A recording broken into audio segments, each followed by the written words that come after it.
Hello and welcome to another episode in our Crypto Expert series. My name is Jamie Nuttall and I am a director shareholder at Myna Accountants. Today's topic will be on the nudge letters from HMRC, where we have the wonderful Louise Lane here from Wright Vigar. It's just two award-winning accountants having a chat.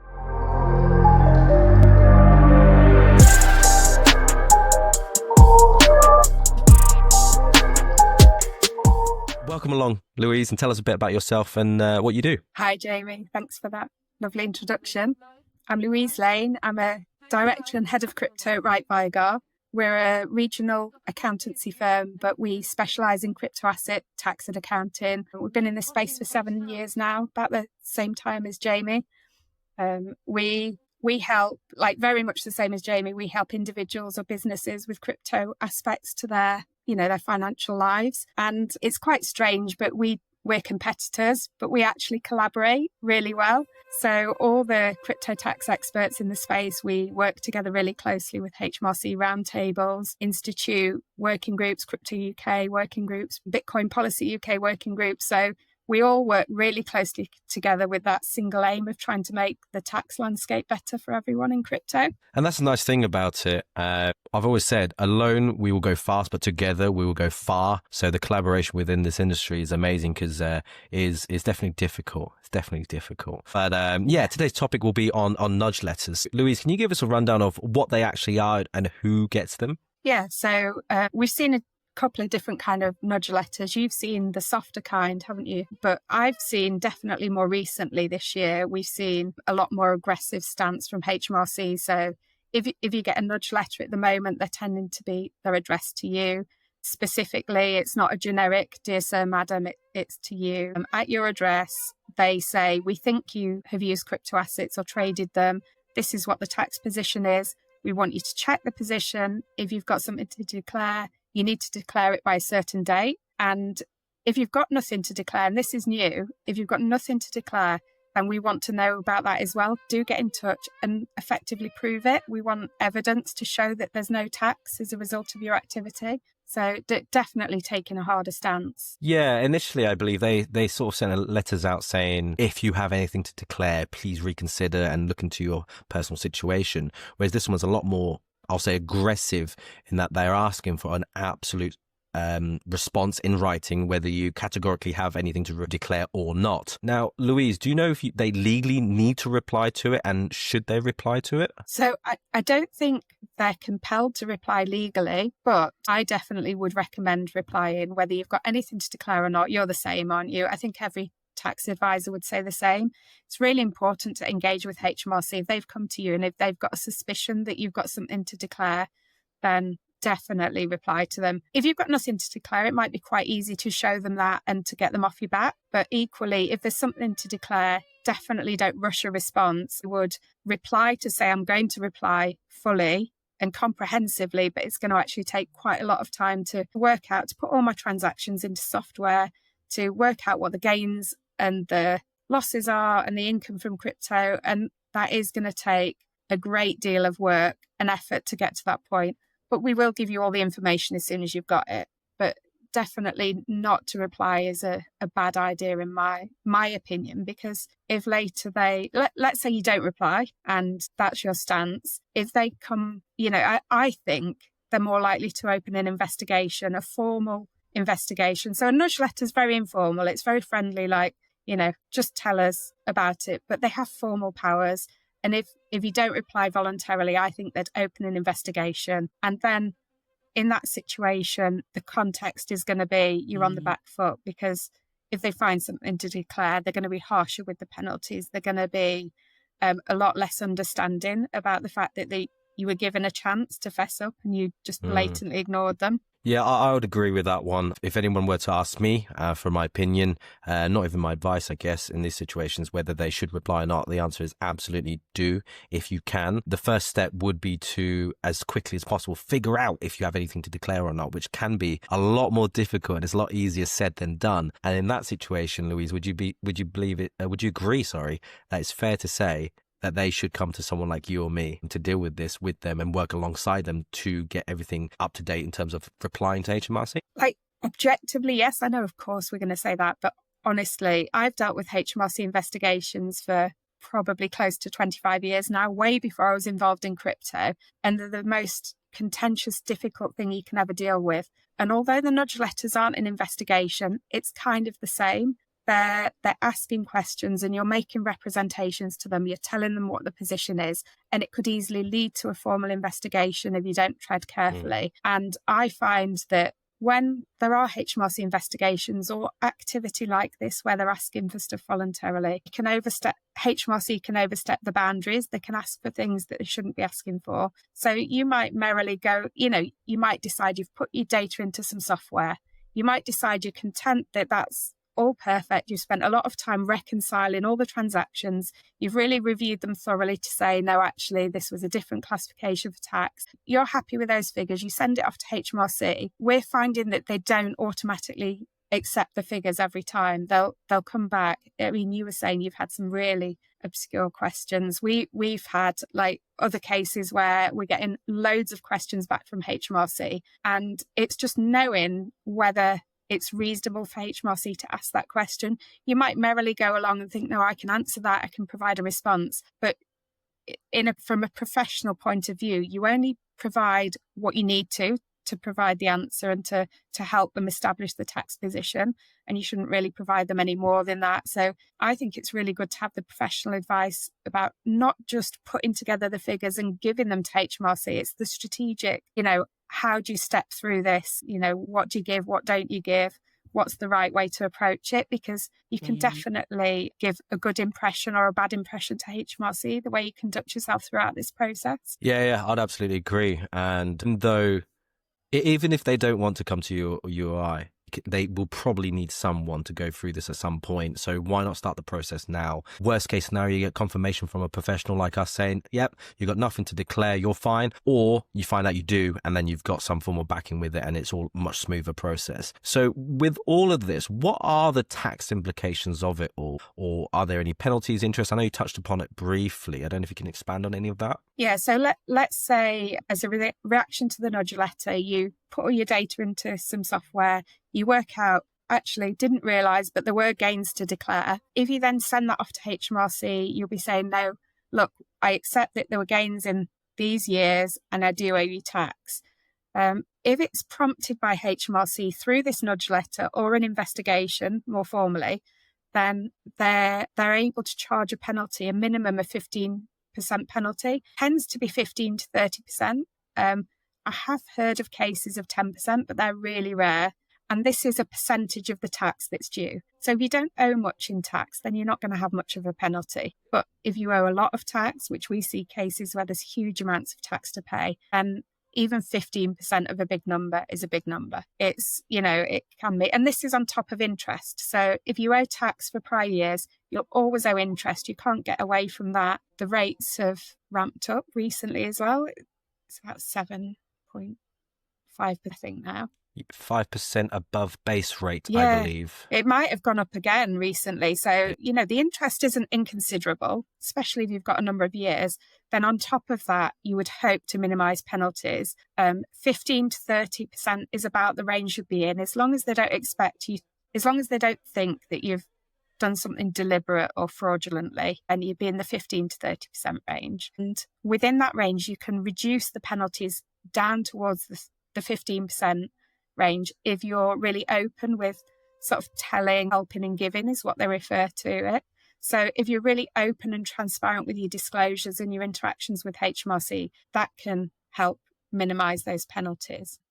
So we've got the interest, we've got the additional penalty. There's also late filing penalties that might be applicable within all this, depending on the situation. Is that correct? Yeah, it really depends. Late filing penalties are a difficult one to talk about because it depends where you're already in self-assessment and you were declaring other items, but you just missed off your crypto. We see that quite a lot.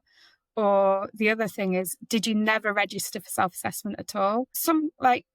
Sometimes we see that they don't issue the late filing penalties, but they'll take penalties for incorrect returns. You've got to expect lots of penalties in this kind of situation and then hope that you've got a professional advisor that can minimise that. And penalties can get suspended as well, which means that just because you're charged a penalty, it doesn't mean to say you'll necessarily need to pay it. If you meet the conditions for suspension, which generally it has to be something of a recurring nature, but we've managed to argue for suspended penalties on the basis of, like, you've now got a tax advisor helping you. You didn't realise there was tax to pay, but now you've got a tax advisor who's going to help you with those annual returns and make sure you don't miss out on these liabilities that are owed to HMRC. They are sometimes like discretionarily open to effectively waiving the penalties. They say it's suspended, but they want to know that you're doing the right thing going forwards. And if you meet those conditions, then they're open to waiving that penalty. Yeah. And I strongly feel like, and this is my personal opinion, by the way, because it is an opinion, but I strongly feel like if this were to come from an individual versus your average Joe accountant versus crypto specialists like us, the strength behind it all with their determination should be dependent on those three, or at least partially. Because if you were to say, look, I genuinely didn't know at the time and I'm doing my best to sort this out and I'm coming forward, by doing it yourself compared to hiring a crypto specialist, you are demonstrating by hiring a crypto specialist that you are going the extra mile, the absolute best that you can do to deal with the issue. Now, there seems to be an issue from what I've found anyway, where HMRC give you this much time and then the time we need to deal with the data is this much time. So we're already, I say, on the back foot. Most of the time I found that extensions are normally granted with good reason.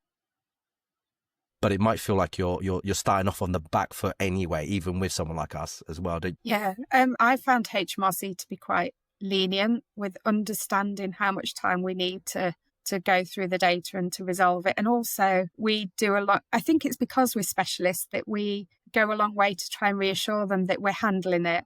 We're going to make their life easier.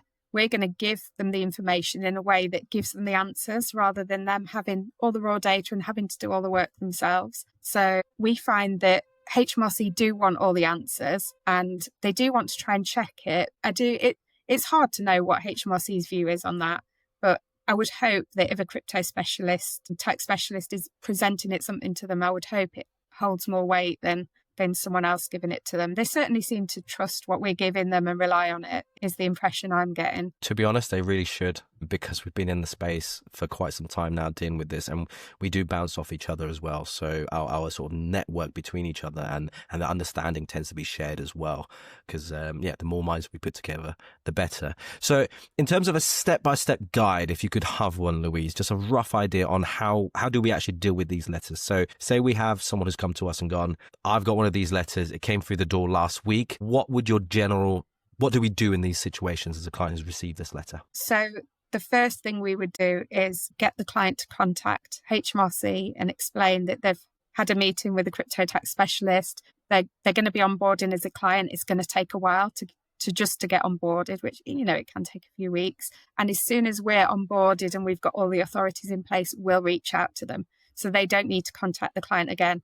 I really like to cut off communications with the client as soon as I'm involved, because it's really good to have that flow between you and the HMRC officer. Of course, you keep the client involved and make sure they're informed of everything that's going on. But I think it's really important because then HMRC can't overstep their boundaries of what they can and can't ask. We're very much controlling the process because we know strategically the way we should be handling it. So first thing, definitely they would contact HMRC as soon as we're able to. We would get in touch. And usually we'd just be getting in touch to say this is going to take a while. We've got an initial assessment. We do, I think you're probably the same. You kind of have a gut feeling to start with that actually I think there probably is going to be something to declare here. It's going to take some time to work it out. I don't like to give HMRC any figures at all until I know the final figures, because every year is dependent on each other. If you worked through all of your data and all of your transactions, and then all of a sudden in finalising everything, you changed a transaction back in 2018, that has a ripple effect all the way through the future years, so annoyingly, that you can never get finality until every transaction before is final. You can't have a final current position. And so I'm really reluctant to give HMRC any figures at all, other than saying, actually, I think there probably is something to declare. And I'll sometimes say which years I think it's for, but you might not know that until it's all finished. And then we say we need some time, whether it's 3, 4, 5 months to work through the data. And we do agree to keep in touch with them and let them know how we're getting on. And then as soon as we've got everything ready, we'd submit it, and effectively we'd be sending crypto tax reports. So the output reports you get from the crypto tax calculators, we would send those, and we would send a summary of the tax impact on each year's. So in terms of step-by-step guides, if I can just extract the headlines, we're saying number 1, get in touch with a professional to talk through all of this.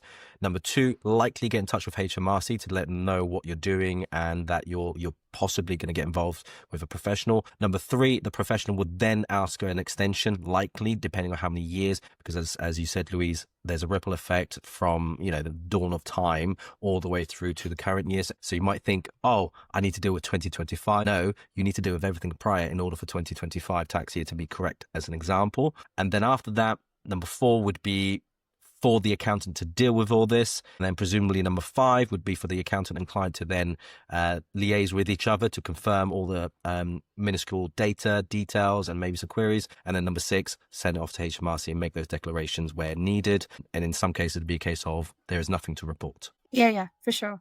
So Lovely. Really good summary. Lovely.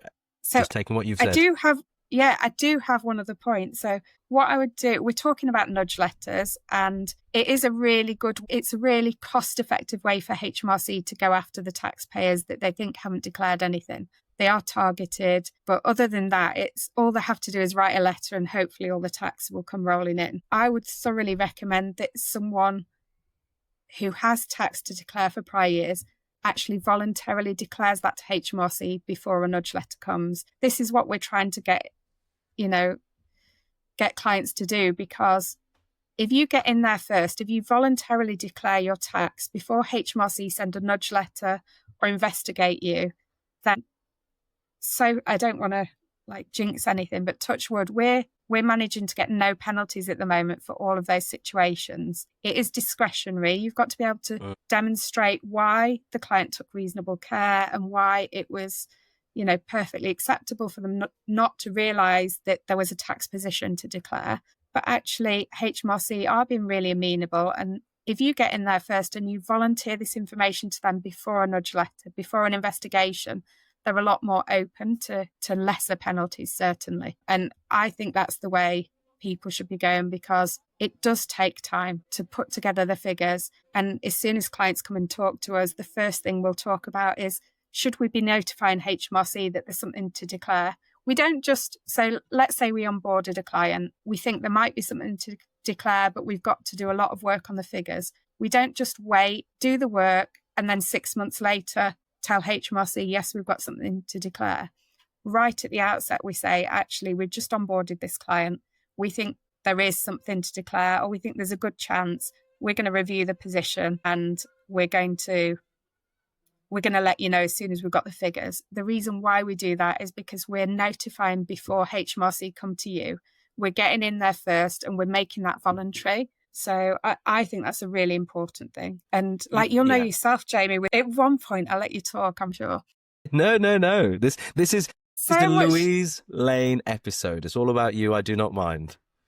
There's so much changing landscape with HMRC. So for years and years, they've been in an educational phase, but we see them moving more to a compliance phase. And when we say compliance, it's more like them checking rather than them helping you to get it right. We've seen so many signals of this with the nudge letters. I don't know if you've heard of CARF. I think you're going to be doing a separate podcast on that, aren't you? So CARF is the crypto asset reporting framework. And within 6 months, loads of, they call them RCASPs, so crypto asset service providers around the world, so platforms, exchanges, centralised, decentralised as well, can get caught in it. There are really bespoke definitions as to who and who isn't caught.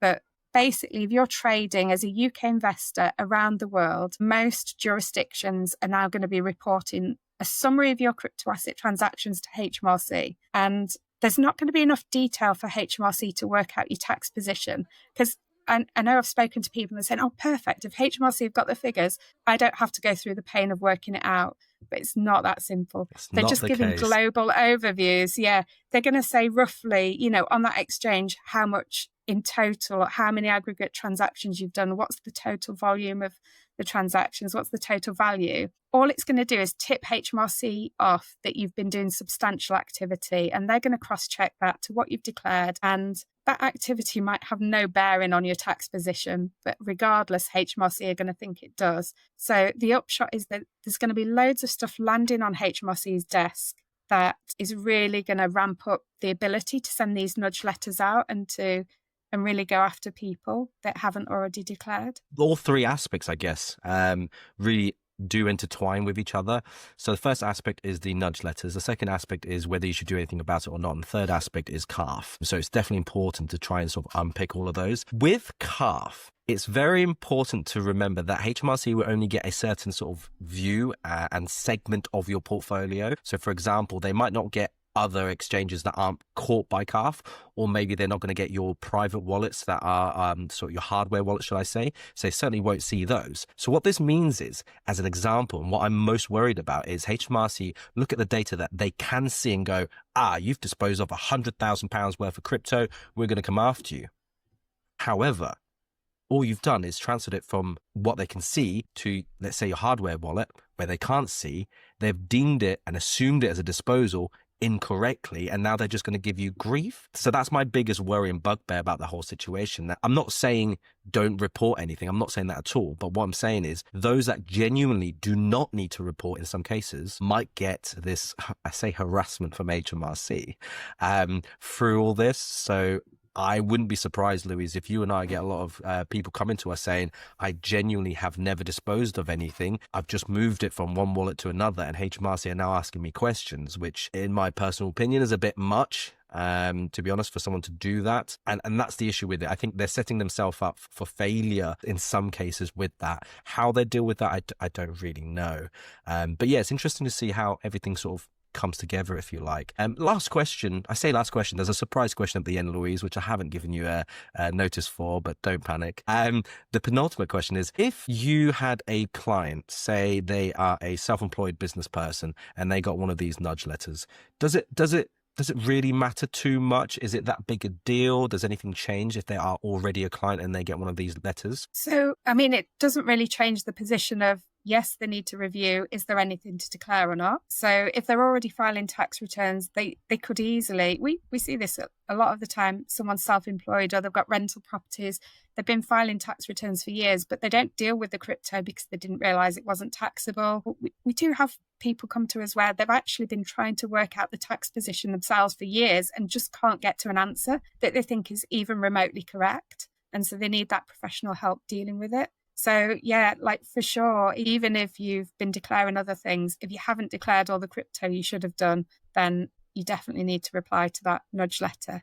I think the biggest question for clients when they come to us is they don't actually know if they owe tax on their crypto. They genuinely don't know if they've made gains or losses or income from it because it's so difficult to work out that answer. I mean, we get on the journey with clients about this, and the first thing they do is we say, get your data into software like Recap. We only recommend recap.io. We love it. It's UK focused, end-to-end encrypted, great crypto tax software. So we say, get your data into Recap, and then we'll work out the position. And like, we make it sound so easy, but it could easily be months, best case scenario, to know what the final tax position is from that. And then you go from there. Once you know the figures and you have confidence that these are the figures to declare, then you work on the approach of how to handle that. Yeah, that makes perfect sense. And that funny that you mentioned Dan from Recap, bit of alpha for our early viewers, shall we say, Louise. Dan will be one of our guests on this exact series as well, talking about all of that and Recap itself, which will be great.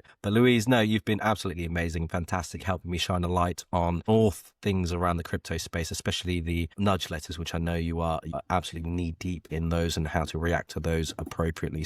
From me, thank you very much for your expertise and time. But just before you go, I would like to know what your personal views and what your personal anticipation for the crypto markets as a whole will be. Is there anything you think will go particularly well or badly? What do you think will happen in the next 18 months? Any comments for the crypto space in general. Not financial advice, by the way.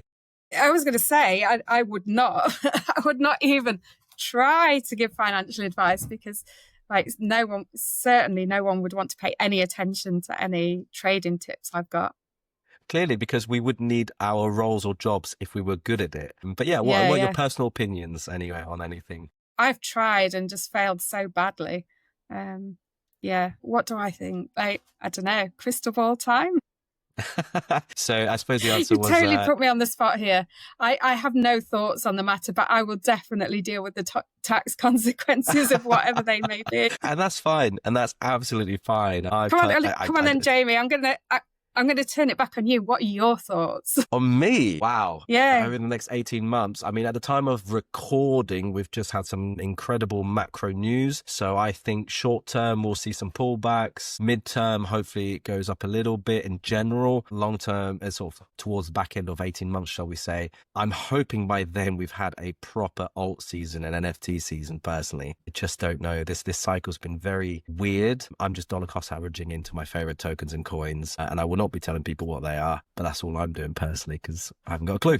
But yeah, hopefully you've had a wonderful time with us, Louise, and maybe we can get a part 2 in due course. But again, thank you for all of your insights and whatnot. We'll have all of Louise's details below if you do want to get in contact for any reason, as we do for all of our guests, of course. And if you guys enjoy the content, please like it, comment, tell us all about it, and we'll get more of this content out, especially with Louise particularly. So again, thank you, Louise, for attending the show and shining light on nudge letters. Bye-bye.